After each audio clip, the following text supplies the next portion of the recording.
Hey guys, today I'm going to be going over how to use GrabCAD properly using the GrabCAD Workbench. So the first thing you're going to do is go ahead and download the GrabCAD Workbench, and once you sync your profile to the Workbench, you're going to see all of the different folders that you would normally see in your browser over here in the GrabCAD folder.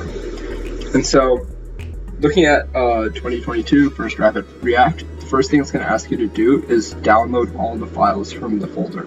So this is going to sync everything online to your folder.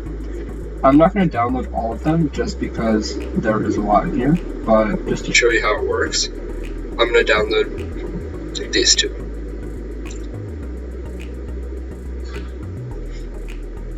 Alright, so we've downloaded two files. So you're probably wondering, like, okay, where are these files actually stored on my computer? So let's go ahead and take a look. So when I downloaded the GrabCAD Workbench, I saved it in my Documents folder, and you're going to see that you have a GrabCAD folder in here, and within here is my First Rapid React folder. So when I click this, I'm going to see the files that I just downloaded, but I'm not going to be able to view them in here. I have to open it in Autodesk Inventor. So all the work that you're going to do throughout a robotics season is going to be done within Documents, GrabCAD, and the First Rapid React folder. Alright, so let's talk about some of the workflow you might go through excuse me, while you're building out an assembly or building out a part. Let's say, for example, you're building a drivetrain. I'm going to go ahead and do that real quick. Sorry, I'm working without a mouse, so won't be perfect. Alright. And let's go ahead and make this let's make this 30 inches, it's 28. Alright, so this is my VersaFrame. I won't add any holes to this, but when I save this, it's going to be really important that I save this in the GrabCAD folder. So I'm going to GrabCAD, I go to First Rapid React, and what I might do actually is I'm going to make a new folder, and I'm just going to call this GrabCAD Testing, and then by me, right? Go ahead in here. I'm going to call this first bar. Let's try this again. Let's call this drivetrain side inches. So just make sure you're using, decent naming conventions that you can easily tell what something is before you open it. So I'm going to save this. Okay, so let's go ahead and start putting my assembly together. Alright, let's go ahead and place 4 of these bars.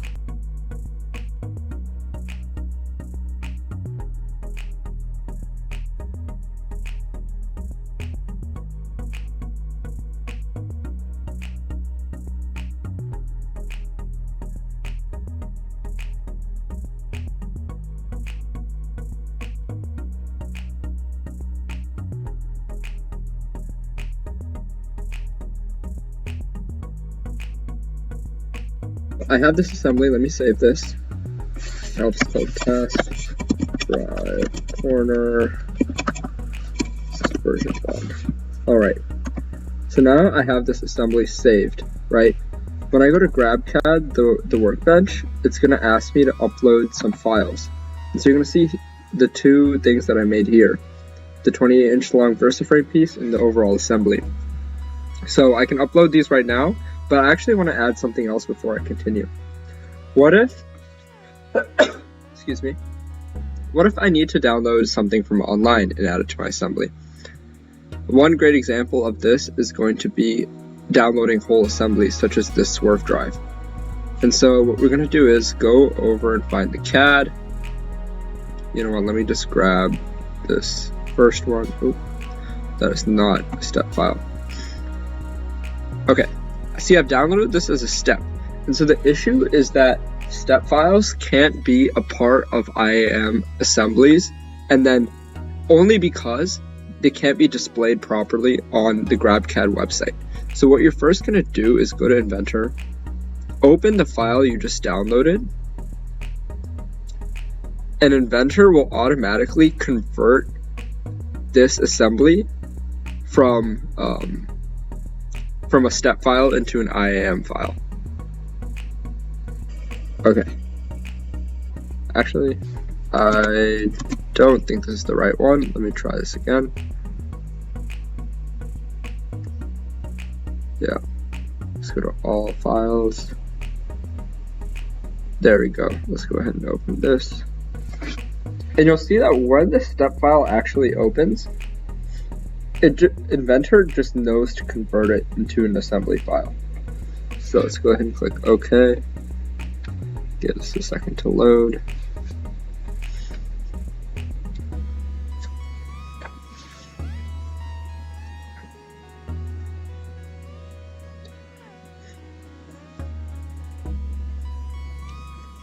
And so what we're going to do is we're going to need to make sure that this is not just this whole assembly is in GrabCAD or in my GrabCAD folder, but all the individual parts in the assembly are also in the GrabCAD folder.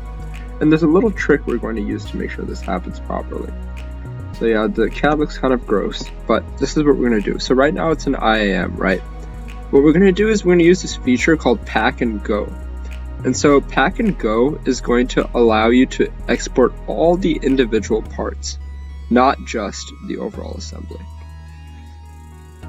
So give my laptop just a second to load this. Not able to scroll right now. Alright, come on. Alright, maybe, yeah, there we go. Save as Pack and Go. Sure. Yeah, go ahead.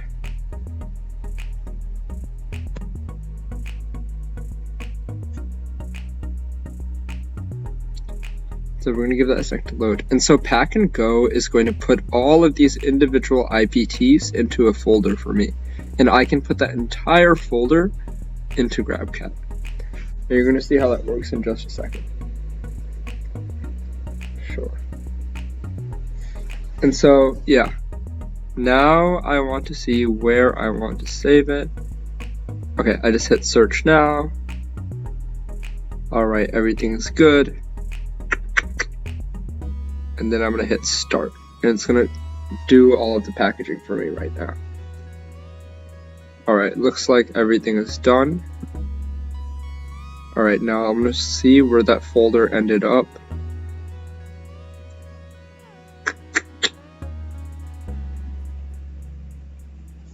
Okay.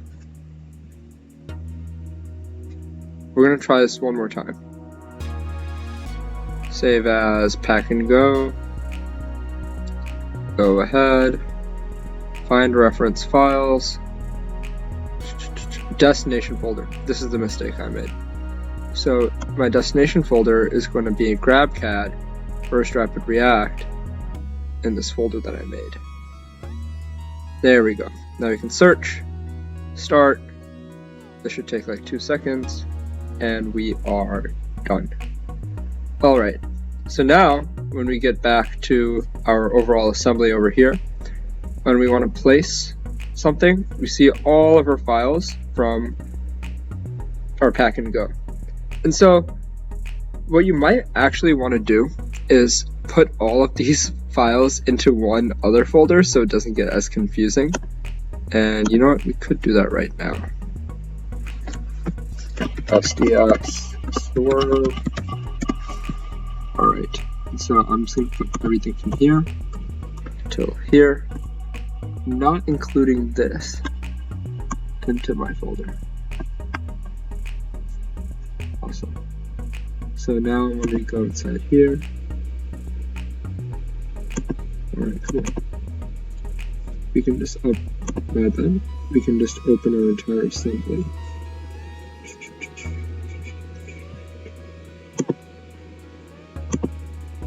Right here. Alright.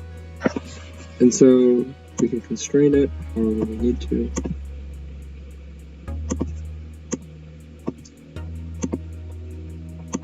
I'm just going to do this for now, but you get the general idea. I'm going to go ahead and save this. Go ahead and save it like that. And so now when you open this on the left hand side, you can also see all the parts that we've included in the source drive thanks to the pack and go. It's not a step file anymore. So when we go to GrabCAD and we click on the first Rapid React folder, we see that it now wants to upload 277 files, which makes sense because it's including all the files from the source drive assembly. I'm going to go ahead and upload this, and I'll let you guys watch this for just a second.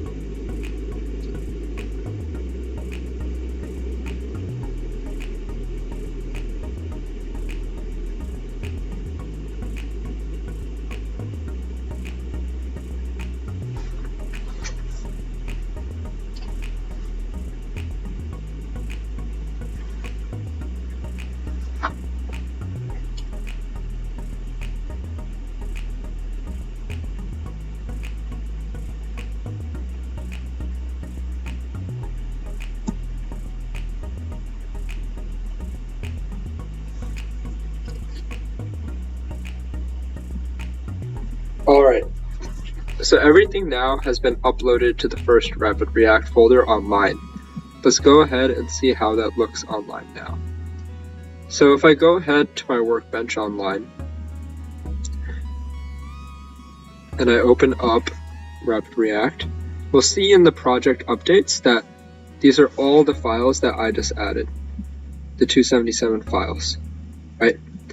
And so what's really great about this is that when you're using the workbench, it allows people to view your assemblies in browser much more efficiently, because now they don't have to search for all the parts that need to go into the assembly.